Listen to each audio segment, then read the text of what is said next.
மனோஜும் ரோஹிணியும் சேர்ந்து 2,00,000 ரூபாயை புரட்டி எடுத்துகிட்டு வந்து நம்ம மீனா கிட்ட கொடுத்துட்டாங்க. அந்த பணம் எப்படி வந்துச்சுன்னு எல்லாரும் கேட்கும் போது கூட எங்கள் அப்பா அனுப்பி விட்டாரு அப்படின்ற மாதிரி தான் நம்ம ரோஹிணி வழக்கம் போல் போய் சொல்ல ஆரம்பிக்கிறாங்க. ஏம்மா உங்கள் அப்பா கிட்ட கேட்டதான் கேட்டேன், 4 லட்சமாக கேட்டு வாங்க வேண்டியதானே அப்படின்னு நம்ம முத்து சும்மா இருப்பாரா வாயை வச்சுட்டு கேட்க ஆரம்பிச்சிட்டாங்க. அதெல்லாம் முடியாது, பெரிய அமௌண்ட்லாம் ட்ரான்ஸ்ஃபர் பண்ண மாட்டாங்க அப்படின்னு எதோ சொல்லி சமாளித்து அந்த காசையும் கொடுத்துட்டாங்க. இன்னொரு பக்கம் அண்ணாமலை தூங்குறதுக்காக ரூமுக்கு போகவே இல்லைங்க, ஹாலில் தான் படுத்து தூங்கிட்டு இருக்காங்க. இதை பார்த்துட்டு முத்துக்கும் மீனாவுக்கும் ரொம்பவே வருத்தமாக இருக்குது. அவங்க எவ்வளவும் சொல்லியும் நம்ம அண்ணாமலை கேட்கவே இல்லை. பின்னாடியே நம்ம விஜயாவுமே தலைவாணி போர்வை தூக்கிட்டு வர ஆரம்பிச்சிட்டாங்க. எனக்கு உள்ளாரெல்லாம் தூங்க பிடிக்கல, நீங்களே போய் தூங்குங்க அப்படின்னு சொல்லி அண்ணாமலையை உள்ளாரையுமே அனுப்பி வச்சுட்டாங்க. அடுத்த நாள் நம்ம மீனா, ரோஹிணி, ஸ்ருதி 3 பேரும் சேர்ந்து ஒரு பிளான் போடுறாங்க. எப்படியாச்சும் அங்கிளையும் ஆண்டியும் பேச வைக்கணும் அப்படின்னு சொல்லிட்டு விஜயா கிட்ட போகிறாங்க.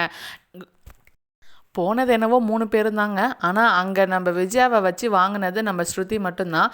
ஆண்டி நீங்கள் செஞ்ச தப்பால் தான் அங்கிள் உங்கள்கிட்ட பேசாமல் இருக்காங்க, பேசாமல் ஒன்று பண்ணுங்கள், மீனா கிட்ட நீங்கள் மன்னிப்பு கேட்டால் தான் அங்கிள் உங்கள்கிட்ட பேசுவாங்க, அதை முதல்ல செய்யுங்க அப்படின்னு சொன்ன உடனே நம்ம விஜயாவுக்கு ரொம்பவே கோபம் வந்துருச்சு. எதுக்கு இந்த பொண்ணு இப்படிலாம் பேசிட்டு போகுது, நான் இவக்கிட்ட மன்னிப்பு கேட்கணுமா, அதெல்லாம் கண்டிப்பாக நடக்காது அப்படின்னு சொல்லிட்டு நம்ம விஜயாவும் நம்ம ரோஹிணி கிட்ட ஸ்ருதியை தாங்க வச்சு திட்டிக்கிட்டே இருக்கிறாங்க. இதோட இந்த எபிசோடை முடிச்சிருக்காங்க. வெயிட் பண்ணி பார்க்கலாம் நாலு எபிசோடில்.